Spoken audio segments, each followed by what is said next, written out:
Pregnancy టైంలో dental problems ఏ విధంగా ఉంటాయో ఒకసారి తెలుసుకుందాం. ప్రెగ్నెన్సీలో డెంటల్ ప్రాబ్లమ్స్ మెయిన్గా చెప్పాలంటే గమ్స్ పైన ఎఫెక్ట్ చూపిస్తుంటుంది. గమ్స్ ప్రాబ్లమ్స్ కావచ్చు, క్యావిటీస్ తొందరగా ఫామ్ కావడం అనేది, దాంతోపాటు ఎనామిల్ ఎరోషన్ కావడము, లేదంటే గమ్స్ పైన ట్యూమర్స్ ఫామ్ కావడం అనేది జరుగుతూ ఉంటుంది.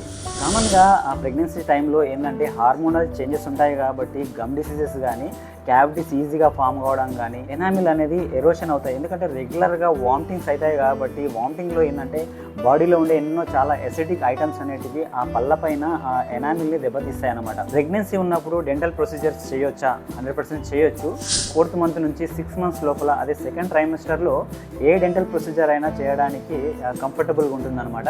ప్రెగ్నెన్సీ టైంలో వచ్చే డెంటల్ ప్రాబ్లమ్స్ లైక్ చిగుళ్ళ వ్యాధులు కానీ, డెంటల్ క్యావిటీస్ కానీ ట్రీట్ చేయకుండా వదిలేస్తే బేబీ హెల్త్ పైన ఎఫెక్ట్ చూపించే అవకాశం ఉంటుంది. లైక్ ప్రీమెచ్యూర్ బర్త్ కావచ్చు, లో వెయిట్ బర్త్ కావచ్చు. కొన్ని సందర్భాలలో క్యావిటీకి సంబంధించిన బ్యాక్టీరియా బేబీలోకి ఎంటర్ అయ్యే ఛాన్స్ ఉంటుంది. ప్రెగ్నెన్సీ టైంలో తీసుకోవాల్సిన జాగ్రత్తలు ఒకసారి తెలుసుకుందాం. రెగ్యులర్గా బ్రషింగ్తో పాటు ఫ్లాసింగ్ కూడా చేసుకోవడం అనేది అలవాటు చేసుకోవాల్సి వస్తుంది.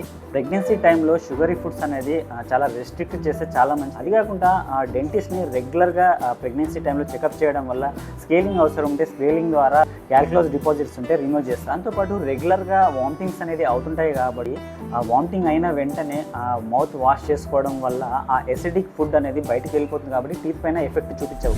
దీంతోపాటు ఏంటంటే nutrients foods like vitamin D rich foods, దాంతోపాటు కాల్షియము, మిల్క్ కూడా తీసుకుంటే టీత్కి కానీ గమ్స్ కానీ హెల్తీగా ఉంటాయి. ఇలాంటి మంచి మంచి సలహాల కోసం పంటికి సంబంధించిన ఎలాంటి సమస్యలు ఉన్నా visit Srirama dental clinic Sangareddy.